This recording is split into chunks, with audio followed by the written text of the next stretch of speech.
médicos não bem formados, inclusive com certas dificuldades do ponto de vista ético, profissional, do respeito médico-paciente, da dedicação do médico ao paciente.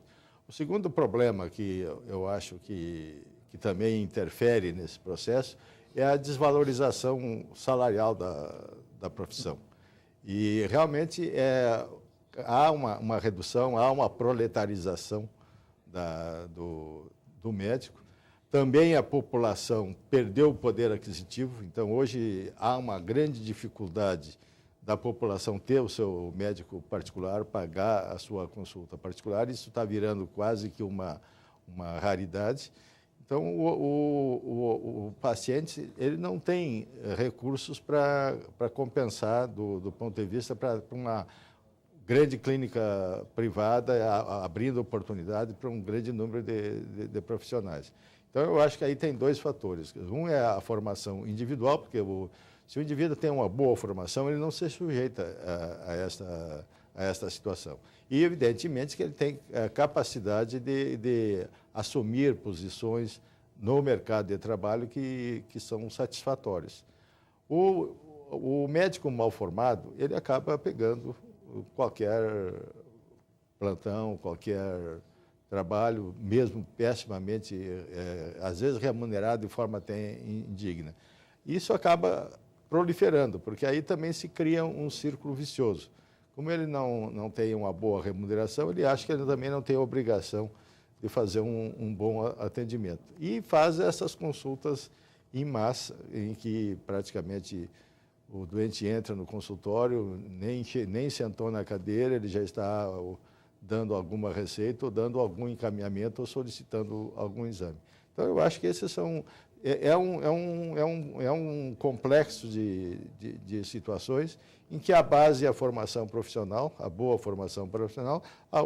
O outro aspecto é a má remuneração que existe e, evidentemente, uma restrição do poder aquisitivo da sociedade, no sentido de poder bancar o serviço médico, bancar o tratamento. E existe também um outro fator que é um pouco, quer dizer, das últimas décadas, é o desenvolvimento tecnológico.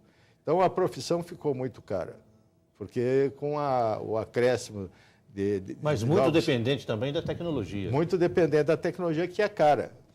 Então, fica difícil equilibrar esse fator.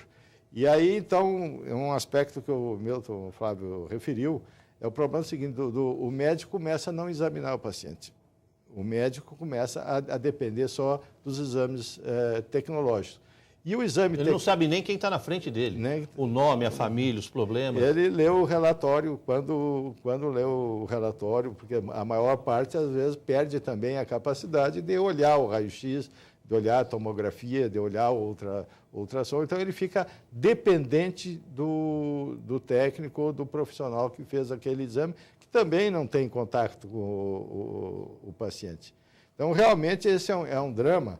É por isso que dizem que em alguns hospitais os enfermeiros comandam, em alguns lugares os paramédicos palpitam mais do que os médicos. Pois é, mas aí existe uma contradição. É muito complicado. Uma contradição. No Brasil, apesar de nós estarmos caminhando para isso, ainda está melhor que nos Estados Unidos. Porque eu vivi 2 anos nos Estados Unidos fazendo pesquisa e frequentando, e também fui paciente nos Estados Unidos.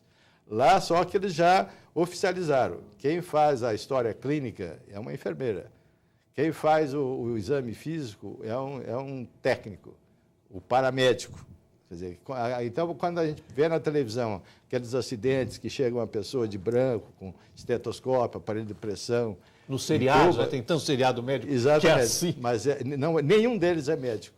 Nenhum deles, eles são paramédicos, eles são treinados para fazer aquilo. O médico chega só para bater o pênalti. Só quando o doente chega no hospital.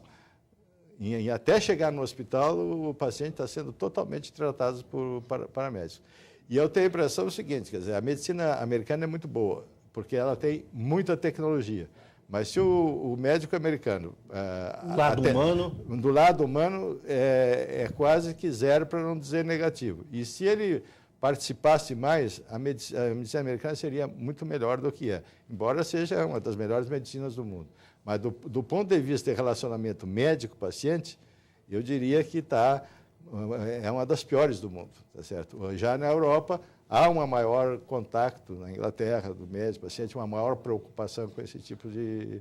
E isso acaba influenciando na degradação da medicina, porque o indivíduo começa a desvalorizar, não só se autodesvalorizar, mas também desvalorizar a sua profissão, o atendimento ao paciente e considerar o paciente como um número.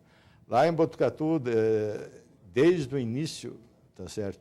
Nenhum paciente era chamado pelo número ou pela doença. É um caso, é uma próstata, é um câncer disso, ou um câncer daquilo, ou é uma infecção urinária. Ele sempre era tratado como cidadão falando o nome próprio dele. E o residente, quando ia fazer a visita clínica, ele chegava na beira do paciente, ele falava o nome do paciente, o seu João, o seu Carlos, com todo respeito. Isso, o paciente se sentia desvalorizado. Valorizado, aliás. Pois é, valorizado. Milton Flávio, médico e deputado. No que o deputado pode ajudar o médico? Queimar etapas? Olha, muito, né? Eu tenho sempre dito isso, né? Muita gente me pergunta, valeu a pena? Claro que valeu. Muita gente não sabe, e eu vou aproveitar esse espaço para dizer, vacinação do idoso, né? Há quem diga que são salvas cerca de 30 mil vidas por ano no Brasil. É uma lei minha. Lei que foi aprovada em 98, para ser colocada em prática em 99, que o então ministro José Serra transformou num programa nacional. Quantos milhares de vidas já foram salvas, né, em função dessa lei? Vidas que eu não salvaria se trabalhasse todos os dias, com sucesso, em todas as consultas que eu fizesse. São Paulo, né, tem uma lei, talvez seja o único estado brasileiro que a tem, né, que garante o diagnóstico gratuito do câncer de próstata, que é um câncer que não pode ser prevenido, nem evitado, mas ele pode ser diagnosticado precocemente. Desde 97, São Paulo tem essa possibilidade. Lei que fui eu que fiz e a Assembleia aprovou. Que salva seguramente muitas vidas, porque essa lei foi o pontapé inicial para que isso se reproduzisse em outros estados, né, e, de repente, transformasse esse tabu numa coisa corriqueira. Eu, pessoalmente, noto uma diferença muito grande. Hoje, 30% dos meus pacientes vão espontaneamente no consultório para fazer o seu diagnóstico precoce, às vezes antes do período que deveria fazer.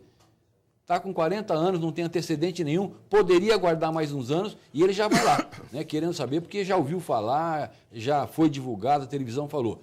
Eu acho que eu tive, e a Sociedade Brasileira de Urologia, aqui em São Paulo, que nos ajudou nisso, teve um papel relevante para que o Brasil vivesse essa nova fase. Então, eu acho que a gente tem tido essa oportunidade de fazer muitas leis aqui na Assembleia, e elas têm sido sancionadas pelo governador, que mudaram um pouco a saúde pública no país. E eu me sinto feliz. E enquanto eu tiver essa oportunidade de continuar fazendo coisas, por exemplo, tem um desafio novo. Já fiz a classe hospitalar no passado, ainda recente, que foi aprovada. E agora nós estamos trabalhando e brigando para que a gente consiga implementar em São Paulo, através de uma lei, um programa estadual para o diagnóstico, para a orientação e para o tratamento das hepatites. Hepatite B e hepatite C são mais letais e contaminantes do que o vírus HIV. E nós temos uma população, que eu diria, de milhões de brasileiros, que nos próximos anos emergirão com as suas complicações. É uma doença silenciosa, só é detectada se não procurada, né? Ela só é detectada quando os sintomas, né, de maior gravidade aparecem, tipo sangramento esofágico por conta de varizes esofágicas, cirrose hepática, ascite ou câncer hepático. E nós não teremos hospitais para atender essa quantidade, eu digo de novo, não são centenas de milhares, são milhões de pessoas que nos próximos anos poderão estar enfrentando essa doença, né? Para você ter uma ideia, 10% das manicures, em estudos feitos, estão contaminadas e contaminando as pacientes, ou melhor, as suas consulentes, as suas clientes. E muito pouco tem sido feito nisso. Eu acho que se eu conseguir mais essa vitória, eu me realizo como cidadão, me realizo como médico e acho que honro a faculdade que me formou. Né? O Trindade não disse, né, mas eu vou falar. Eu estava olhando para ele e estava lembrando, né, que a gente, quando dava plantão na faculdade, independentemente deles estarem ou não de plantão, talvez a cidade não era tão grande. Se você tivesse uma dificuldade, você telefonava para o teu professor e ele, mesmo em estado de plantão, ia lá e te te acolhia, atendia e